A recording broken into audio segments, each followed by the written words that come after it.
Y is recorded in front of a live studio audience. I watched an amazing movie last night, You and I don't did. I don't know if you have seen it or heard of it. It's called Roar. I have heard of it, but I haven't seen it. It is insane. So it came up, I was listening to something and they mentioned it as like it's one of those things that gets lumped into the worst films ever made. It was written and directed by Hedren's second husband. Yes, It's also in the credits, co-written and co-directed by the Lions and Tigers that star in the film with as him. it should. Yes. And so it's about a guy who lives in Africa who is raising and taking care of, and I guess ostensibly studying lions and tigers. Hmm. And his family, played by his then wife, his stepdaughter, Melanie Griffith, and two of his sons, are coming to Africa to stay with him. Hmm. A heartwarming family comedy or drama or what you want it to Right. be. Except that there's about 40 to 50 lions, mostly lions, some tigers, who apparently should never meet each other and never be together. Because lions do like to cuddle and like will get cozy with Correct. human beings. And Hmm. apparently tigers, if they start something, they will finish it. Right. Isn't this the one where she almost died in real life? Yes, there Yep. are multiple times where Neil Marshall, the lead actor, co-writer, co-director with the animals, and Tippi Hedren's husband, is profusely bleeding from the head Yes. while saying to somebody else, "No, it's okay, just let them be. They're fine." Yeah. You see a lion bite through his hand Uh-huh. and then try to eat the dressing that is covered with his own blood as he's trying to wrap it. Hmm. Um, the cinematographer was Jan de Bont, uh, Uh-huh. later director of such films as Yes. Speed. He was apparently scalped on the film, Jesus. so they re-released it a few years ago. The Alamo Drafthouse people did, and because it came out in 1981, which the fact that this happened in the 80s is insane. Right. Um, didn't do well. They re-released it, and Shocker. the poster is a close-up of a lion Yes. roaring. Hmm. And their tagline was no animals were hurt during the making of this film. 70 cast and crew members were. We would have gone right to see it at the theater, by Oh the my way. God. If that was the tagline in 1981, Yeah. they would have sold a million tickets. So it's a terrible story. It is essentially Tippy and her children running and trying to hide from these animals, who, by the way, most of their faces are covered with blood from the meat that apparently Neil left them when Yeah. he goes to try to pick them up. And I guess they had to shoot it in California because there are no tigers in Africa. Well, there weren't. Right. Maybe Neil tried to change it. But there is one actor in it who I don't know if he is originally from Africa or if he is just playing an African. He Mhm. seems to be the only person with any sense in the movie who's constantly just like, get me the hell out of here, climbing up to trees, just being like, no, I'm out. It is insane. And I was listening to something that said, watch 10 minutes, any 10 minutes of this movie, and you get the gist of the whole thing. And very, very rarely, like, would I agree with that? In this case, you need 10 minutes to go, like, this is insane. Somebody, it's a miracle nobody died. Yeah. They came close. Um, it's on YouTube. I highly recommend it for just the like, what am I watching? You know how I feel about movies like that, or we feel about movies like Yeah, that, where you're just like, yeah. what is this? This is another level of just like, I, what? How? I've definitely heard. So I think we've talked about this before. So when I saw the birds at the Redford, Tippy was there and Oh, the whole like told her story after, which was unbelievable. Like she's yes. so cool, actually. And she told all, and she talked about that. Like she didn't just talk about the birds. She told like a lot of She her. had enough on the birds to talk about. She did, and Yeah. She talked a lot about that. She talked about Marnie. She talked about, but she talked. But she was Marnie too. cool. Yeah. Like she wasn't, but she talked about that too. And Yeah. like I mean, Melanie really had, but then she also talked about how she had like the animal sanctuary even after that. yeah. So apparently, like they were raising multiple lion cubs in Beverly Hills, Right. which is very much against the law. Right. But also very Beverly Hills to do. And multiple times lions escaped from their Yeah. sanctuary Which and were, I don't know if they were walking down the center of Sunset Strip, but you get the probably. gist of what was Right. happening. Um, yeah, it's amazing. It's just like I spent the entire 100 minutes of this film last night sitting there going, who thought this was a good idea? Why did they keep filming?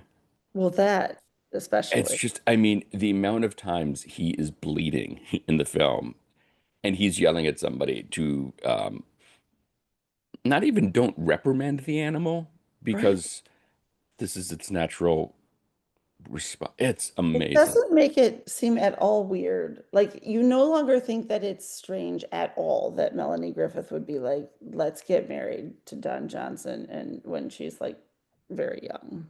Yes. Well, apparently, Tippy's second husband, this guy, when they were talking about getting married, they were like, should we do it in the backyard? And she was like, I don't know if we have enough space. And apparently, she turned around and her soon to be future husband is running with a sledgehammer to flatten their deck to make more space in that instant.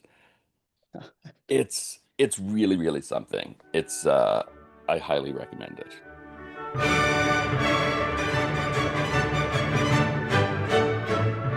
This is Why, with your hosts, Heidi Hedquist and Luke Poling.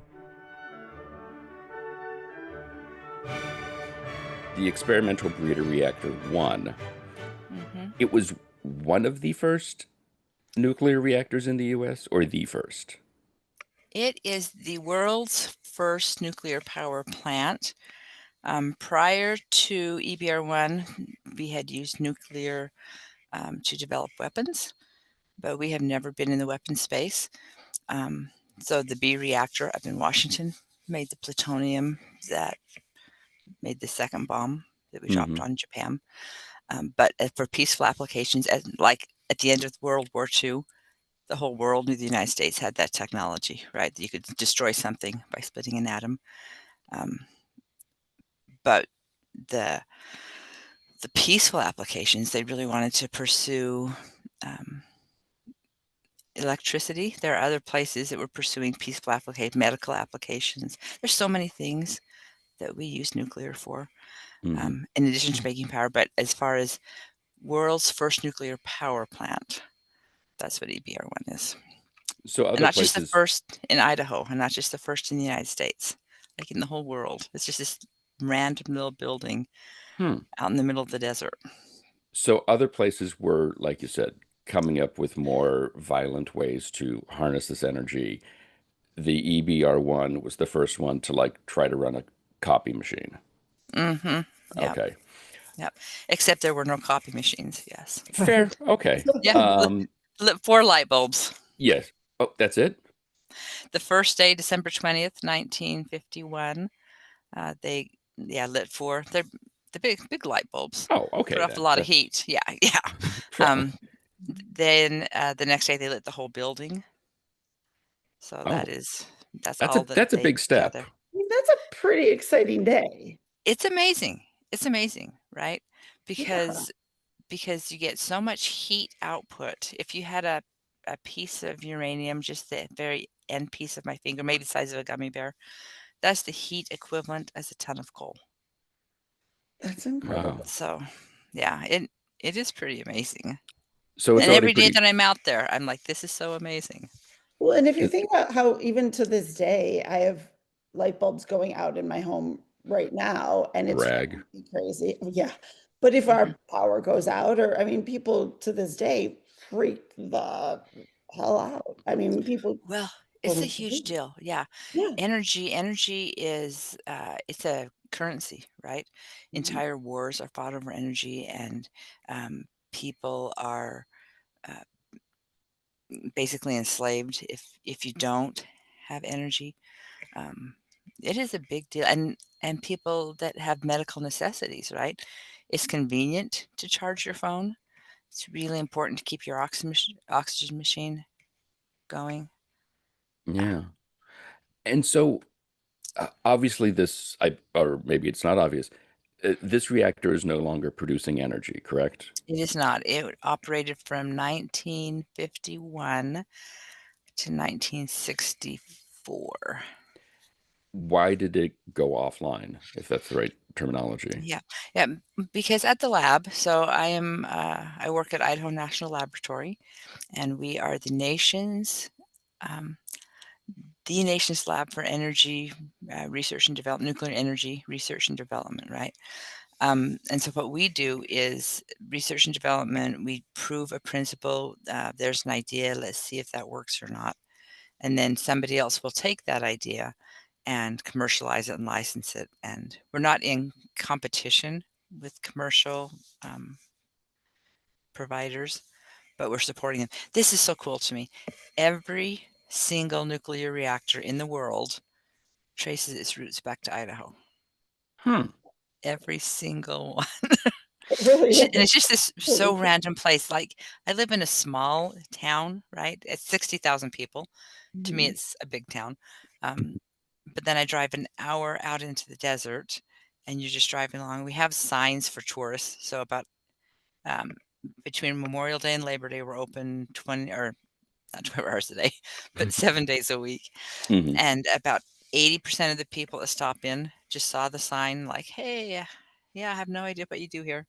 And then you get people that have been waiting their whole life, and it's a bucket list, and right, and it's Hmm. because it's such a little unique piece of history. Um, yeah, but you drive an hour out from what is actually a smaller town, and then there's just this building all by itself on the horizon. How big is it? Because, The building? yeah, because you think nuclear reactors and other things, you think huge Mhm. things, those two giant silo type thing. Yeah, it's smaller than that. Hmm. This one is a building. It has a basement and it has a main floor and a mezzanine. The reactor itself, the core Hmm. of the reactor is only about the size of a basketball. The uranium part of it is 9.5 inches tall. Yeah, and probably about that big across as well. So tiny, tiny reactor. Mhm. Wow. And even modern reactors, you're going to hear a lot more about microreactors and small modular reactors going forward. And those are way smaller than the big ones that you're thinking of. And the zone around them is Hmm. way, way smaller. So there's a lot of history out here at the lab, but there's also a lot of future because we do so much support of current mission. So I'm just, so people can come in and tour Mhm. this site. Yep, just stopping off the road. It sounds very, very casual because I did It's notice so on your casual. website it's a self-guided tour. It can be. There's also a guided tour. Okay. We have interns that are out there 7 days a week, and they offer the guided tour or the self-guided tour. Because I feel like if there's any place where you kind of want to be a little really stressed that please don't touch anything, it's going to be, Yeah. you know, You can touch everything in there. All the I don't know buttons if I have been. want people touching everything in there. It's well, it will quite. So now it's a fixed radiological area. So Hmm. everything is in a position of you cannot mess it up, right? Okay. Yeah, you would get more.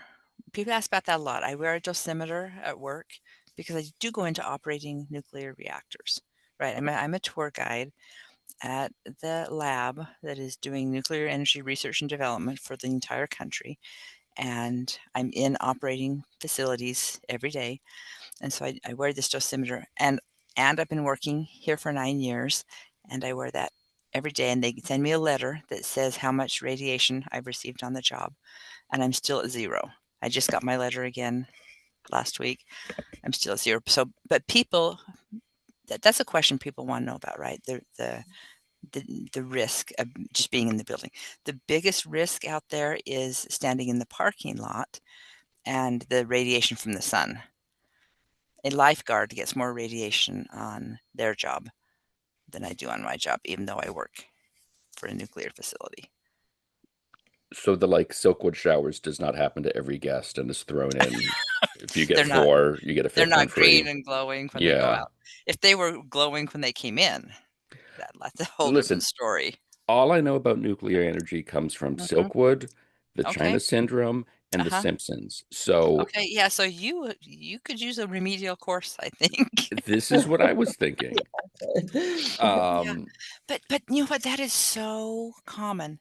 There is a documentary that Oliver Stone came out and did to INL. mhm. It's called Nuclear Now, and in there he's interviewing somebody that's talking about the difference between dangerous and scary. Nuclear is not dangerous. We understand the challenges. We know how to remediate them. In the history of the United States, okay, I'm going to let you play a guessing game because you seem like you might want to guess. Um, how many people, just off the top of your head, including Silkwood and China Syndrome, how many people have died because of a nuclear reactor in the United States? Heidi, you want to go? Too. I'm guessing it's 0. But there was that It's guy who dropped the wrench in, was it Kansas, where it Yeah. hit something and almost set off the. oh, the Demon Core. You're probably thinking Yes, Demon Core. yes. Um, on the commercial side, even including 3 Mile Island, yeah, the answer is 0. Hmm. There were 3 people that died out here in 1961 at a test reactor that they pulled a control rod too far. But if you take, and I know this is a terrible unit of measure, deaths per kilowatt hour, nuclear is by far the safest. And even if you had a Chernobyl every week, nuclear is still by far the safest. Oh, That comparison doesn't make me sleep well. I understand what you're saying. Hmm. Uh, I do get it. Yeah. that's insane. So, how did you become involved with this? Was this something? It must be something that you studied to then get into this field. Actually, no. I was at a newspaper in Washington State for 20 years, but I'm from this area and wanted to come home and saw tour guide advertised. But I will say the only thing I knew about Idaho National Laboratory growing up in this area is that it's super secret and you can't know anything about Idaho National Laboratory. Which is And so, fascinating. the one thing I knew was wrong because I'm a tour guide, so Right. it is not super secret. Um, I think a lot of people come from the point approaching nuclear of, I don't really know much about it, but I'm afraid of it for some reason. Yeah. Hmm. And maybe because of that introduction, because of weapons, right? Or The Simpsons, or yeah, TV.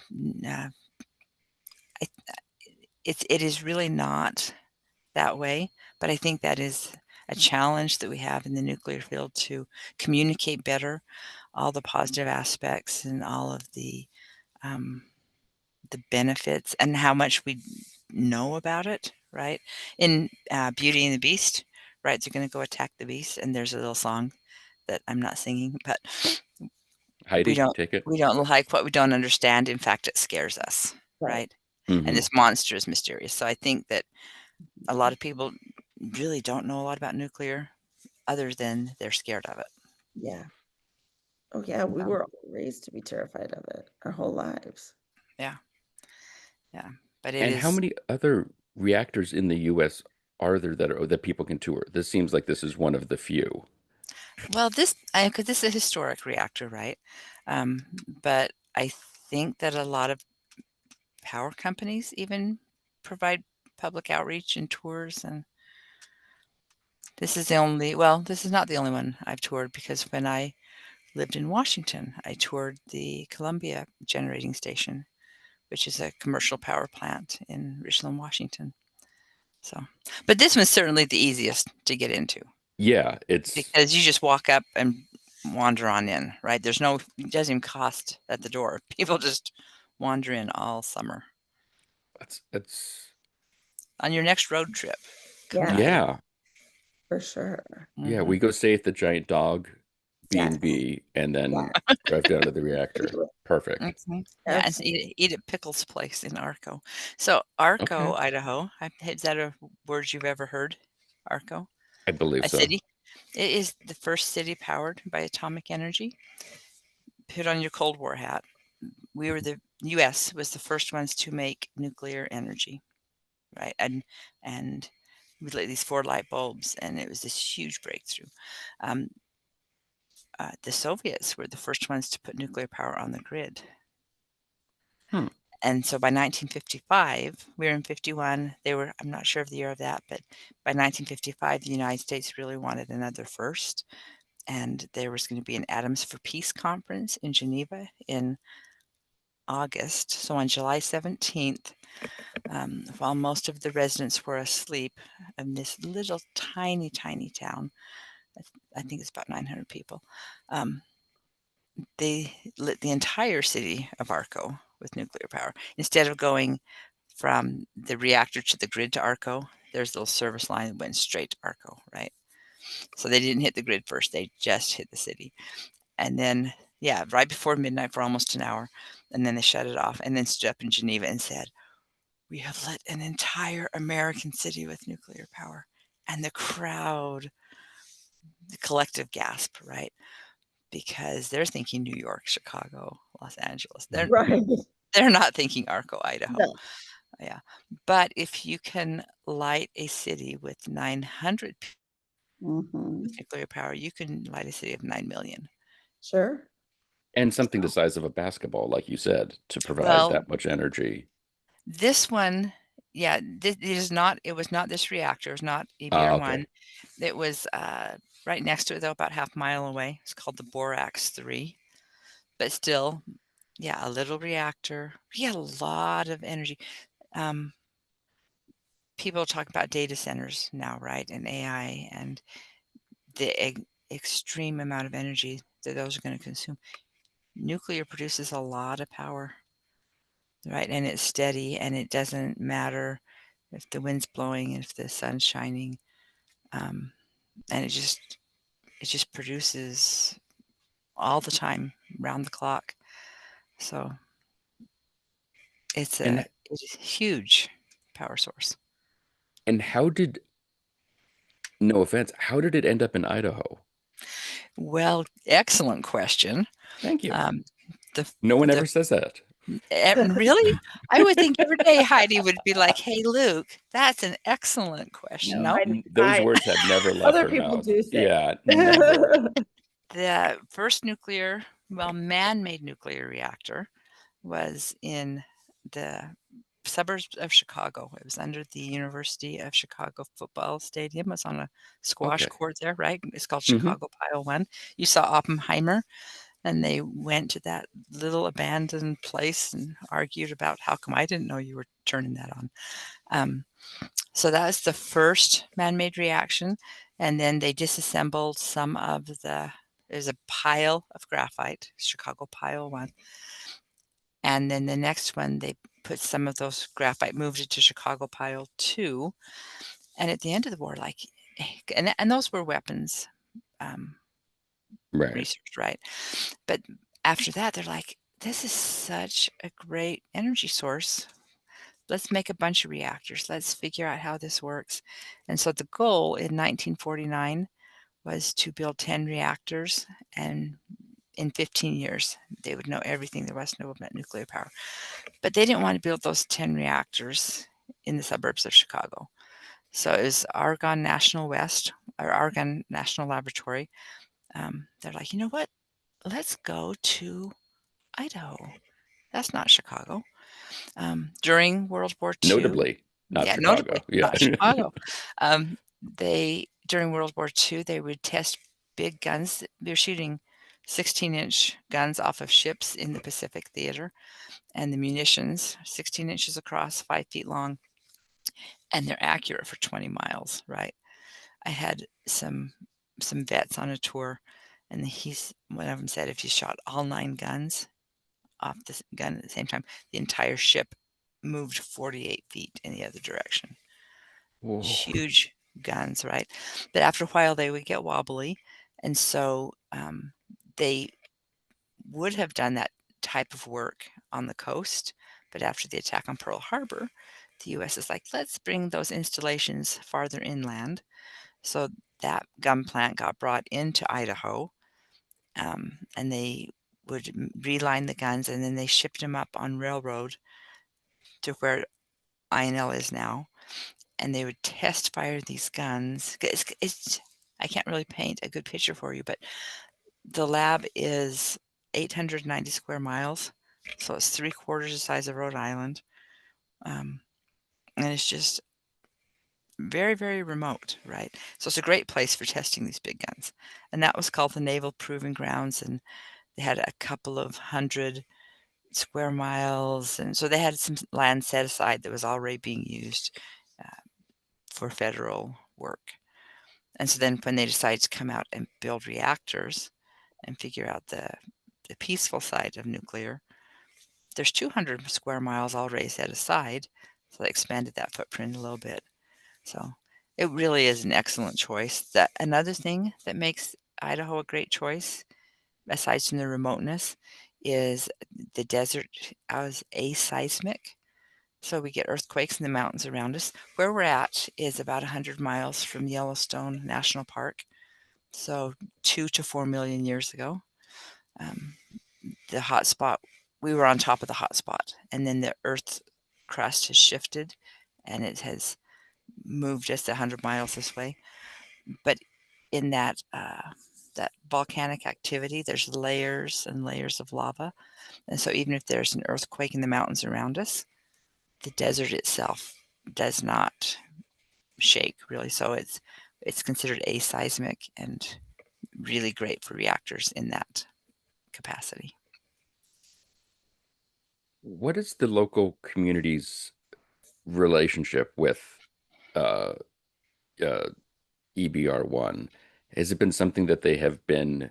Is a thing of pride of, hey, we were the first town to be lit by, or is that kind of fear? Sort of, I mean, basically what I'm saying is, from the people who would know more than the average American about Hmm. the benefits and cons of this type of energy, Hmm. what is their reaction to being so near such a historic site and the ramifications that come from that? Yeah. So in addition to EBR-1, that was the first reactor out here, but we've built 52 reactors out here, right? And so, and 53 is coming online, 54, 55. So it is in addition to this one historic site, it's an entire uh, network of reactors out here.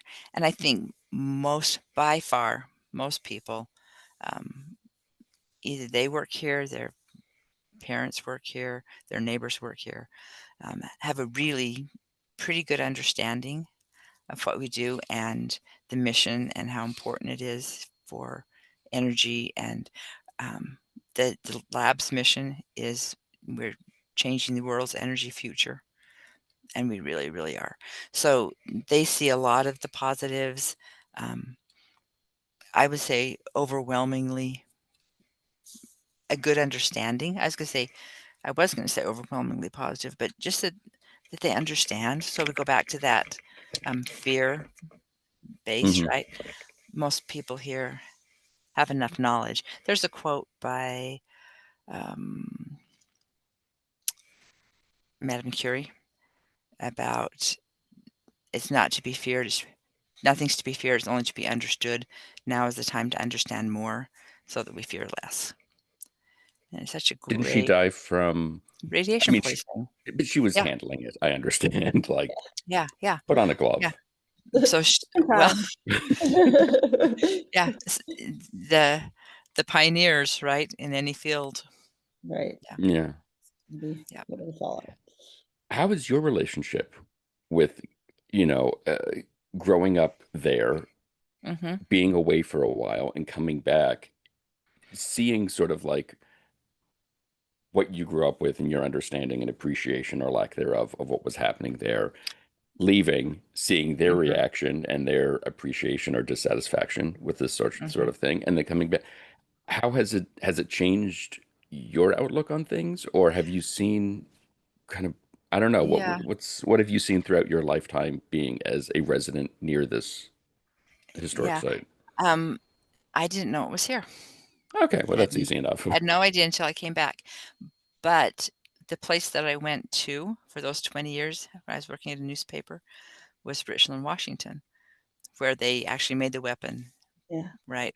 Hmm. And so and that's where I toured. I was on the editorial board at a newspaper, so we got to see a lot of things. And I went to the place where they made that plutonium. It's called the B reactor. That's a museum. That one's open to the public as well. Yeah, you can't Um, touch everything.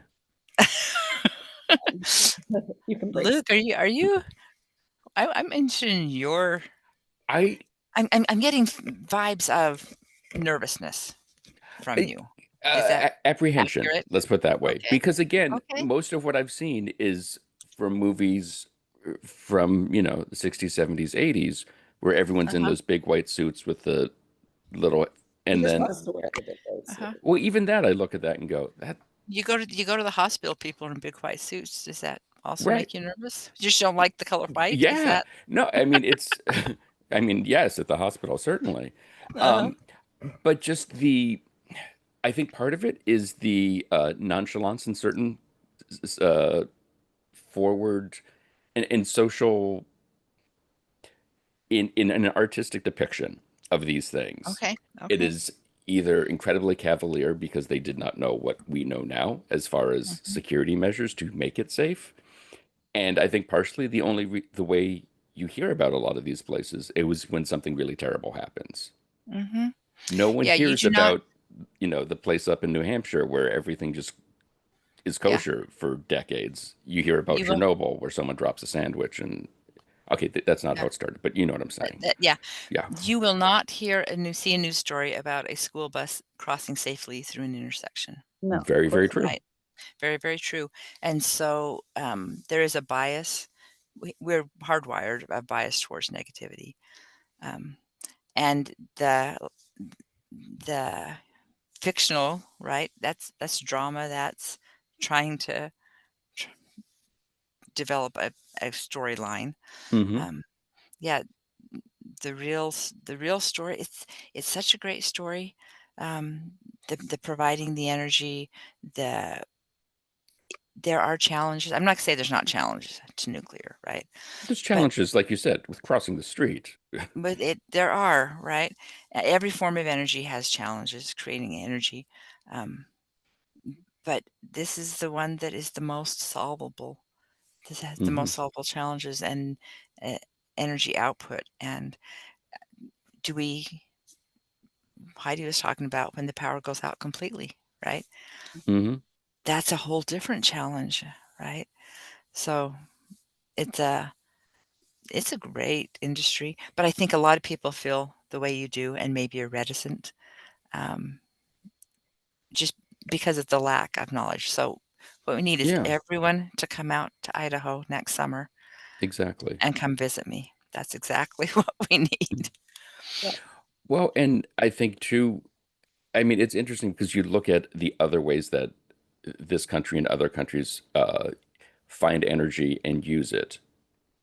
Mhm, Like you said, I mean, oil, certainly, all these things that are non-sustainable mhm, systems of energy, mhm. whereas There's nuclear, also movies of oil rigs blowing up, right? yeah, Well, oh, very much so, yes. Yeah. well, I think that's a good point because I think there everything has a PR like crisis, right? And everything has a different PR bend, but I think Mhm, nuclear more than anything has had sort of the long tail of just a bad image, right? It's probably the rollout was not great. Rollout was right.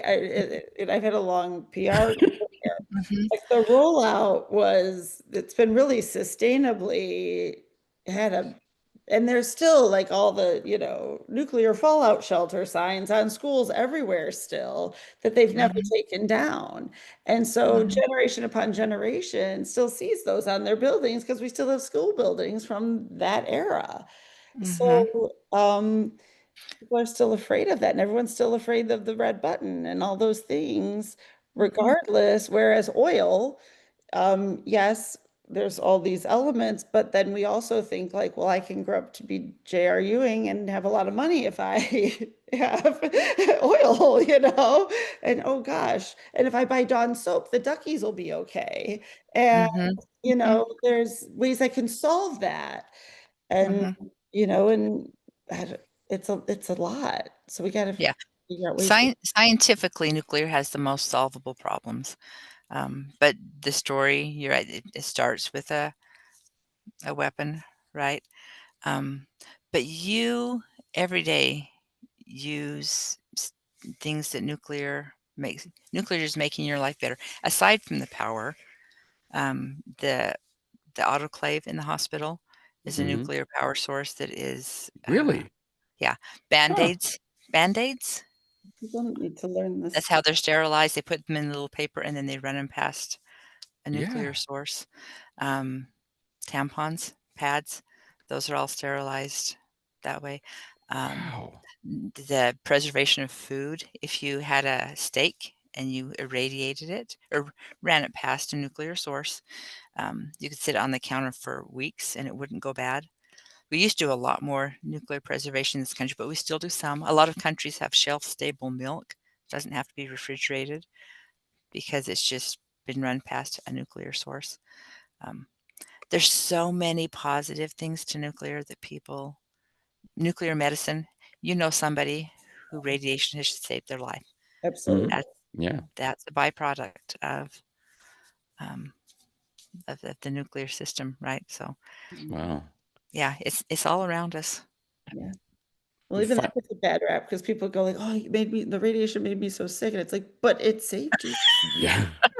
Or here, it sucked Yeah, for a little while, but you're not yeah, Which I'm yeah. not afraid of that. I mean, it's huge. But it's It huge. is huge. Yeah, yep. It's And and the chemo probably made them sicker than the radiation. Of course, yeah. Mhm. Mhm. it's so interesting, and it definitely sort of seems like it is worth a visit simply to just have that firsthand experience of like, no, Mhm. I got to see one of these things Right. and see where it Yep, all went down and yep, remove that stigma of the scariness of it. yeah. Um, So, Smarter Every Day is a YouTuber. He's got 11 million followers. He came out and did an excellent walkthrough of EBR-1. I would recommend that channel. yeah, Somebody called Isodope is a nuclear influencer.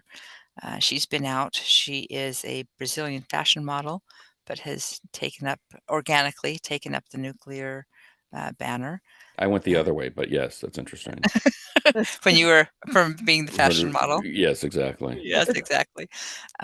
Miss America last year, Grace Stanke, her whole platform was nuclear. And there's a lot of people starting to tell the story better. Hmm. So all three of those are the ones that just well, because I met them, right? Because they came on Yeah, tour. They came yeah. to EBR1. Like, "Ah, I know you. Yes. Again, clearly, this is something that education and information is the best thing to Is the understand this better. Mhm. And you could argue that with anything. Um, Absolutely. do you have a gift shop? And do you sell a t-shirt that says, I went to EBR1 and absolutely nothing happened to me, But I That's got a the cool t-shirt. but I t-shirt. got a t-shirt? That's the t-shirt we need.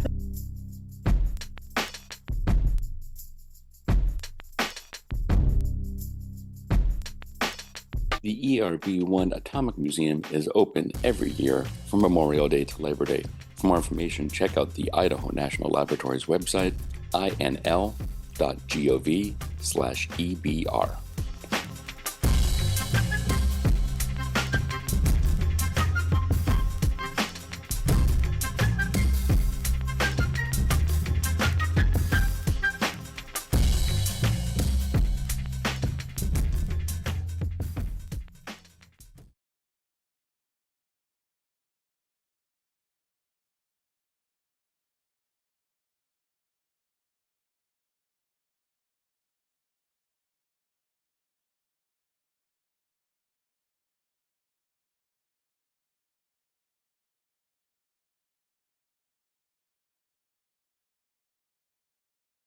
Nigel, is that you?